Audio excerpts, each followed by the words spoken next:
श्री शिवाय नमस्तुभ्यम महाराज।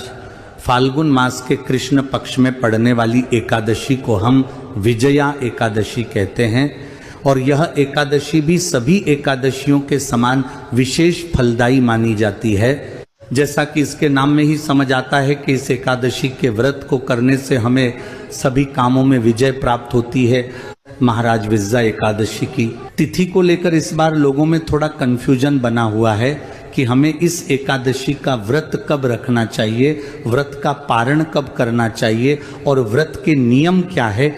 आइए महाराज, अब हम जानते हैं कि विजय एकादशी की तिथि कब से शुरू होगी और कब समाप्त होगी। उसी के आधार पर हमें पता लगेगा कि विजया एकादशी का व्रत किस दिन रखना सही होगा।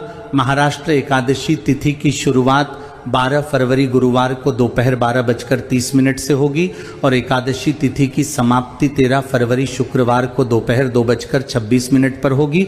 महाराज, जब भी किसी एकादशी का व्रत 2 दिनों का पड़ता है तो उसमें दूसरे दिन वाली एकादशी का व्रत रखना बहुत ही फलदायी माना जाता है। इसी के साथ में एकादशी के दिन जब द्वादशी तिथि भी लग रही हो तो उसका फल और भी ज्यादा बढ़ जाता है।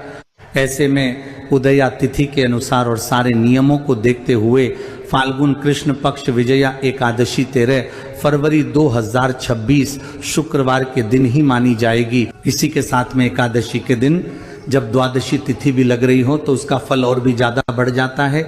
ऐसे में उदया तिथि के अनुसार और सारे नियमों को देखते हुए फाल्गुन कृष्ण पक्ष विजया एकादशी 13 फरवरी 2026 शुक्रवार के दिन ही मानी जाएगी और इसी दिन इस एकादशी का व्रत रखा जाएगा। महाराज, इसके बाद द्वादशी तिथि की शुरुआत 13 फरवरी शुक्रवार को दोपहर 2:27 से होगी और द्वादशी तिथि की समाप्ति 14 फरवरी शनिवार को शाम 4:01 पर होगी। महाराज, इसके बाद हम जान लेते हैं कि विजया एकादशी व्रत पारण करने का शुभ मुहूर्त कब है। विजया एकादशी का पारण आपको द्वादशी तिथि में करना है और व्रत पारण करने का शुभ मुहूर्त 14 फरवरी 2026 शनिवार के दिन सुबह 7 बजे से सुबह 9:14 तक रहेगा। इसी बीच में आपको अपने व्रत का पारण करना है और एकादशी व्रत रखने वाले को 3 दिनों के नियमों का पालन करना चाहिए। सबसे पहले दशमी तिथि के दिन एक ही समय शुद्ध और सात्विक भोजन करना चाहिए।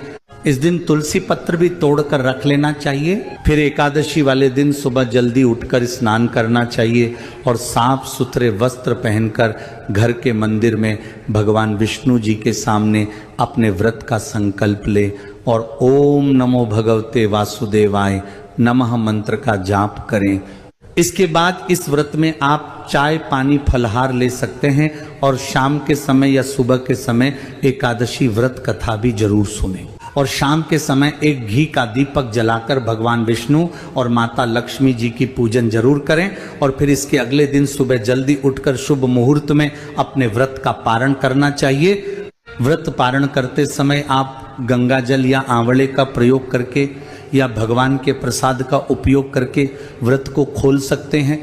इसी के साथ में व्रत रखने वाले को दशमी और एकादशी वाले दिन चावल का प्रयोग नहीं करना चाहिए और व्रत पारण करने के बाद द्वादशी तिथि में व्रत खोलने के बाद आप चावल का प्रयोग कर सकते हैं।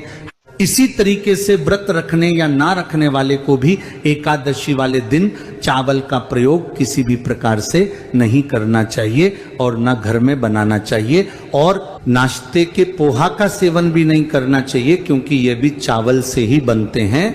महाराज, इस तरीके से आपको विजया एकादशी का व्रत रखना है और पारण करना है। श्री शिवाय नमस्तुभ्यम महाराज।